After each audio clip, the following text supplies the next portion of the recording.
I'm Kelly Pinnell. I am a Scrum Master and IT Manager within the IT digital function of Admiral Insurance. We are a FTSE 100 company. We are consistently in the top 100 companies to work for. We sell motor insurance, home insurance, pet insurance, and we've also branched out into personal finance. I've always seen technology as a solution to real life problems, and it's moving so fast. I also see tech as a platform for continuous improvement and learning, and that's something that I value a great deal. That said, I did think there was a gap when I first moved into tech, which is around strong leadership.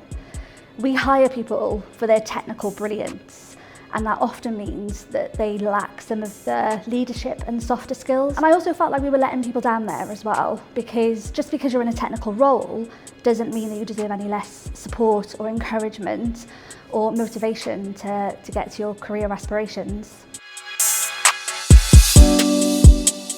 Gender biases and stereotypes can be really tough at times. I feel like I've had to work harder to prove my knowledge and experience, and there's been times when I felt like my contributions were overlooked.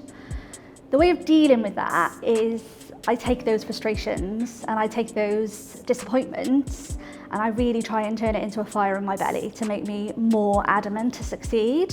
I've learned to be really proactive in seeking out allies and like-minded people. I've worked with some phenomenal women, and I'm really passionate about offering and receiving mentorship. It's also really important to get involved in any diversity and inclusion initiatives. A company needs as many tools in their toolbox as they can get, and they get that from diversity. And if you're working somewhere where that doesn't exist, create it, get involved, make it happen. My leadership philosophy is what's important to me. So I'm talking about things like empowerment, continuous learning, continuous development, and integrity. And what I mean by that is I set high standards, but I lead by example. I believe in putting the right people in the right job, giving them the empowerment and the freedom to do what they're good at, make them accountable for their own delivery, and therefore reap their own rewards as well. I'm open and honest whenever I can be, and I feel like that really nurtures respect and trust back.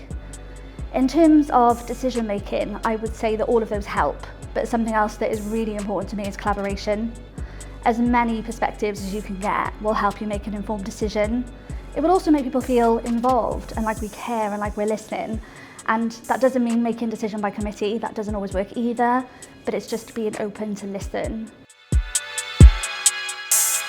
My teams are multidisciplined, so I have product owners from the business, I have developers with different skill sets and specialties, and I also have testers who are trained in automation, but are also responsible for things like performance and security testing as well. Recruitment is something that I am super passionate about.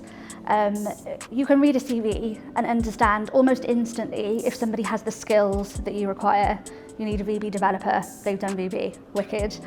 When I'm interviewing people, I really need to feel like I get to know that person. What motivates them, what gets them out of bed in the morning, do their values align to my values and the values of the company? Can they collaborate? Are they interested in mentoring others? Can they develop themselves as well as developing others? Can they have constructive feedback amongst the team? All of these things make the team better, not just an individual, and that's what I want to see in an interview. I am 100% for remote working, no doubt. AI and data analytics are pretty exciting right now. They give us an insight into our customers that we've never had before, and it can really lead our products and may help us make decisions. I also love the idea of AI replacing mundane tasks. Who doesn't? It's time back at the end of the day, it's great. What I find in terms of how that shapes my leadership is it just reminds me that we need to be adaptable. These things coming in a fast pace, there's always the next new one. But actually from my personal experience, technical people don't need that much encouragement to get excited about the next new thing. Be bold, stay resilient. Imposter syndrome is real and it hits you hard when you least expect it. but just keep telling yourself that you deserve that place at the table. You deserve it as much as anybody else. You have skills that other people don't have. You're there for a reason. Speak up and make yourself heard. Also, surround yourself with like-minded people, surround yourself with allies, and if there's no other females there, speak to somebody in charge of recruitment or onboarding and see what you can do to help that. Don't just take it as that's the case. In terms of leadership specifically, the best advice that I've ever been given is leadership is just a title. Don't wait to get it. So empower people, inspire people, get involved, support people where you can.